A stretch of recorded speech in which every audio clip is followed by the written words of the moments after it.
So let's, before the break, I will say a few words about the first two so-called hindrances.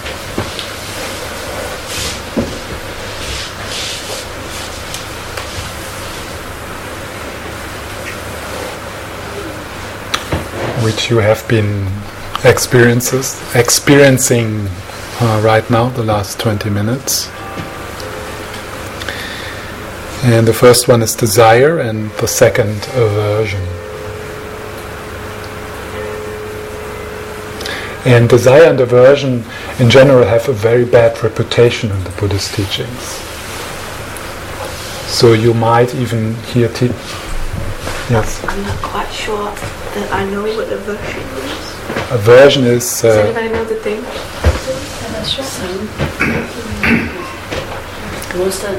Aversion is if you want something to stop.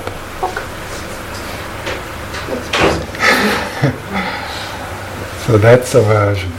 You want something to stop. You want to stop it.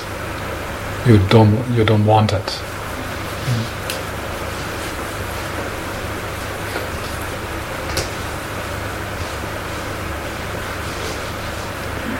So sometimes you might hear teachings that these are the two enemies on the Buddhist path, which needs to be slaughtered.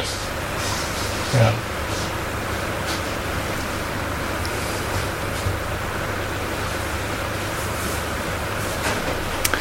And that makes sense. Yeah.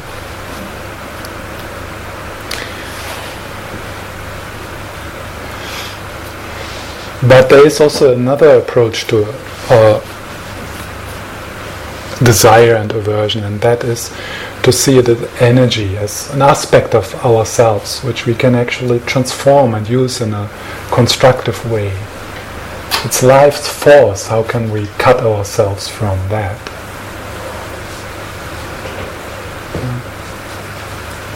So aversion and desire are not the problem itself. It's more about how do we work with it? What are we doing with it?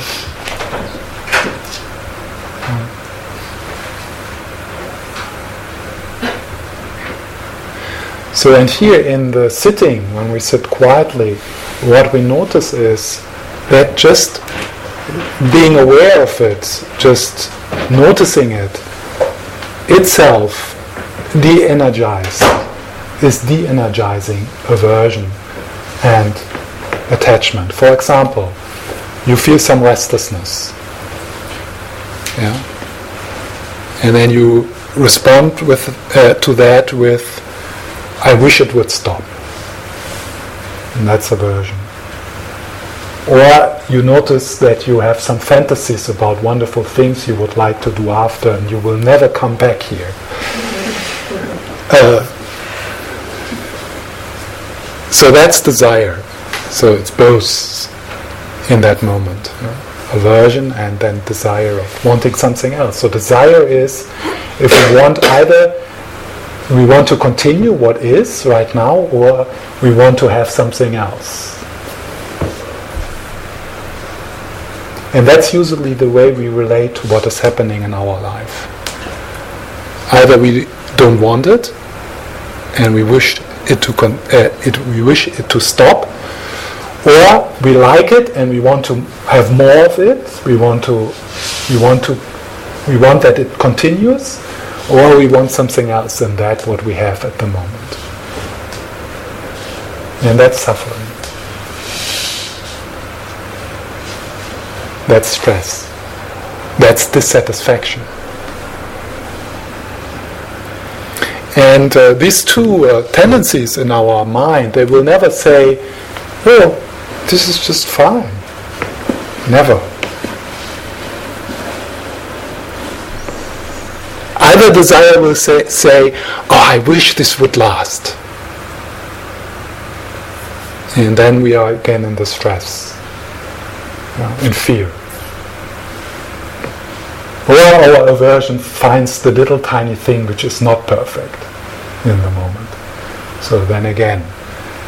So aversion and desire, these two approaches to our experience, they will never bring us into, it's just fine.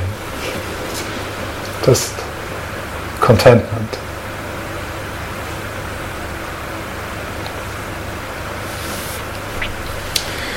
So here in the practice of open awareness, of a mindfulness based on non-judgmental kindness, aversion and desire don't need to be fixed, or don't need to be transformed or get rid of or fought with. No, what we trust in is that just noticing it, giving space to it, looking through it, seeing that we can relax and open with the restlessness, with the sadness.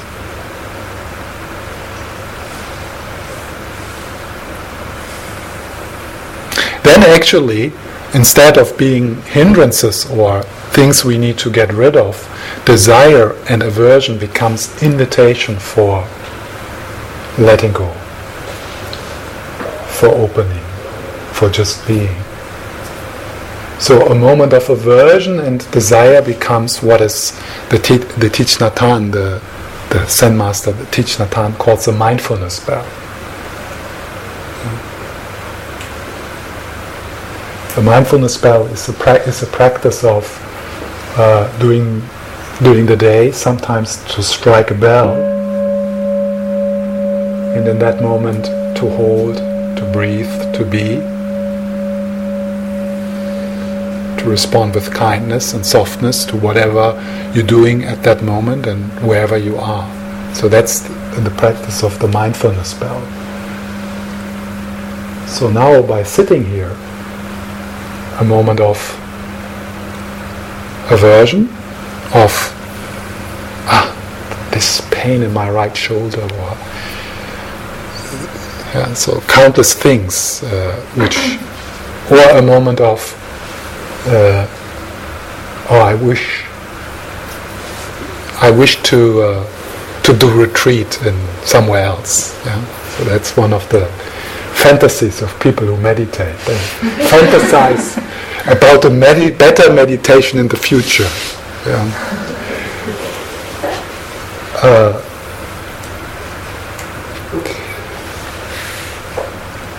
So that could be a mindfulness spell of,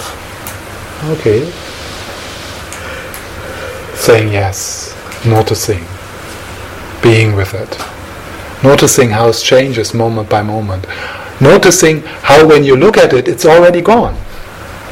If you look at it, you can't find it. It has already changed.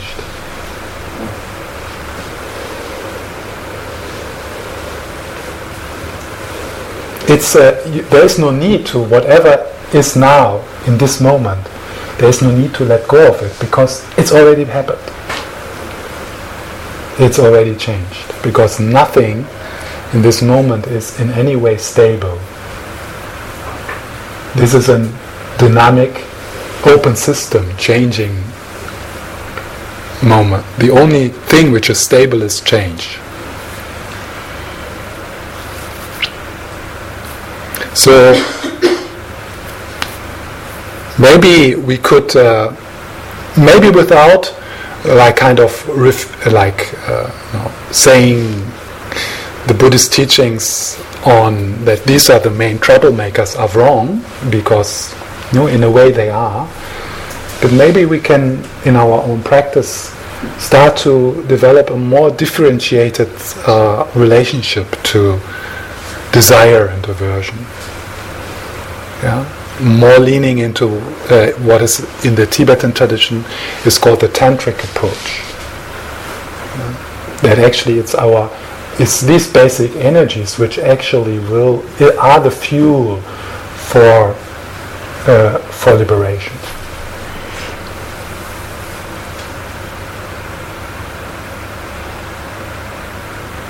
And it is true, in that moment where we are somewhat aware of these impulses and urges arising in our in our mind, then we start to have choice on following them or not. So when I say accepting these impulses of desire and aversion, that does not mean that we need to follow them. We can still distinguish between that what is harmful and that what is constructive.